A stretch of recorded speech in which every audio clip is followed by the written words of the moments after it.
Assalamu alaikum everyone. Welcome to Al Siraat's daily online update. In yesterday's update, we discussed how collaboration between teachers will result in improved and quality teaching and learning resources being created. Through collaboration, we discussed lesson ideas, teaching outcomes, as well as student progress with our colleagues. This week, as all of you know, is Literacy Week. It's a time to celebrate all things associated with literacy. And this includes storytelling and reading. Our grade 5 and 6 teachers are a fun and dedicated group. In today's update, we will see them come together to teach a lesson about inferring with evidence. To do this, they decided to retell the classic fairy tale story of the Red Riding Hood. Let's have a look at how our grade 5 and 6 teachers put together this wonderful lesson.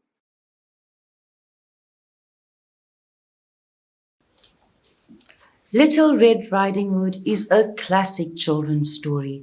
I mean, we've read it, we've heard it, it's a popular bedtime story. But do we ever stop to think, boys and girls, of the deep message? Today, listen and see if you can find out what is the message and the lesson to be learned. Once upon a time, there lived in a certain village a little country girl, the prettiest creature who was ever seen.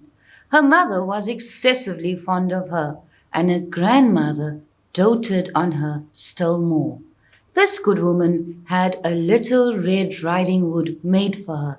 It suited the girl so extremely well that everybody called her Little Red Riding Hood. One day, her mother, having made some cakes, said to her, "Go, my dear, and see how your grandmother is doing, for I hear she has been very ill. Take her a cake and this little pot of butter." Little Red Riding Hood set out immediately to go to her grandmother, who lived in another village.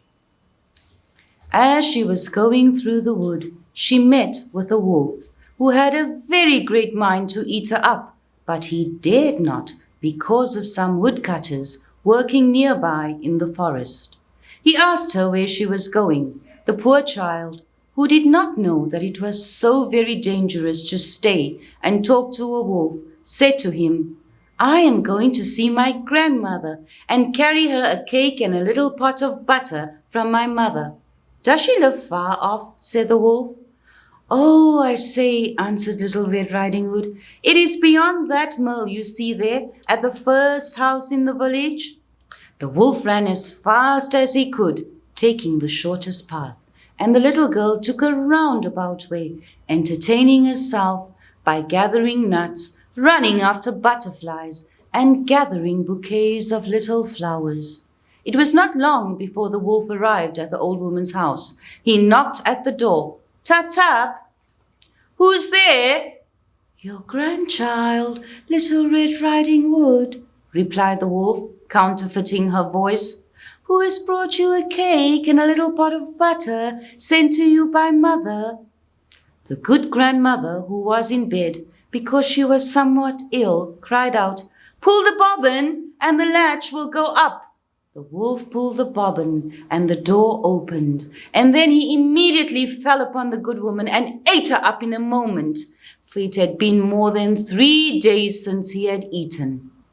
He then shut the door and got into the grandmother's bed, expecting Little Red Riding Hood, who came some time afterwards and knocked at the door. Tap, tap.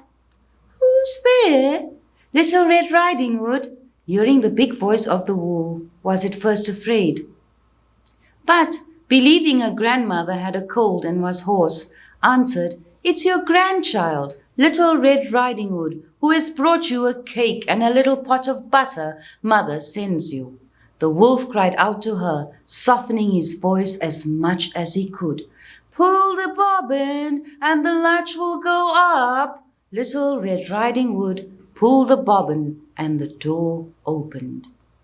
The wolf, seeing her come in, said to her, hiding himself under the bedclothes, "Put the cake and the little pot of butter upon the stool, and come get into bed with me."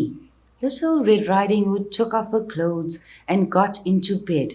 She was greatly amazed to see how her grandmother looked in her night clothes, and said to her, "Grandmother, what big arms you have!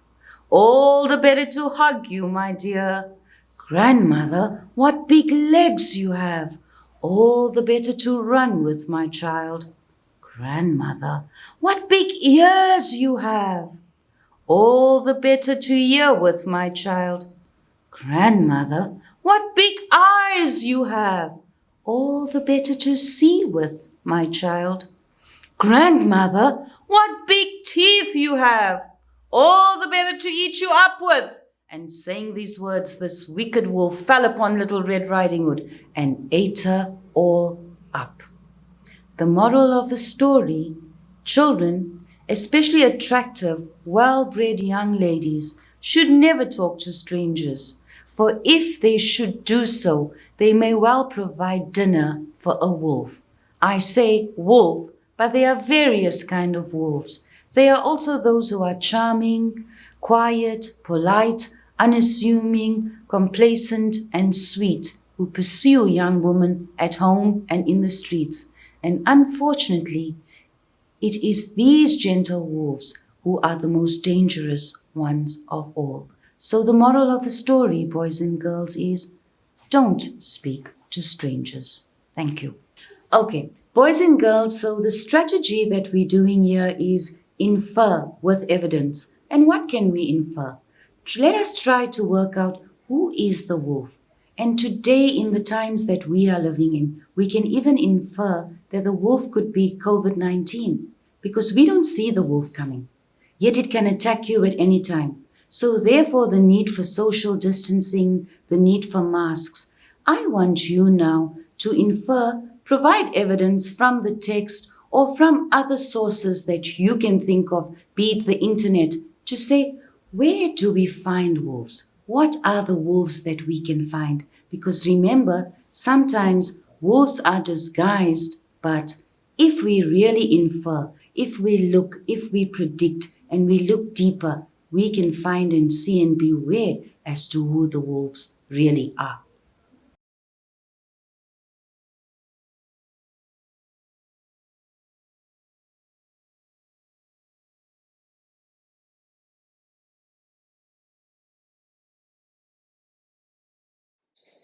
I'm sure everyone enjoyed this video.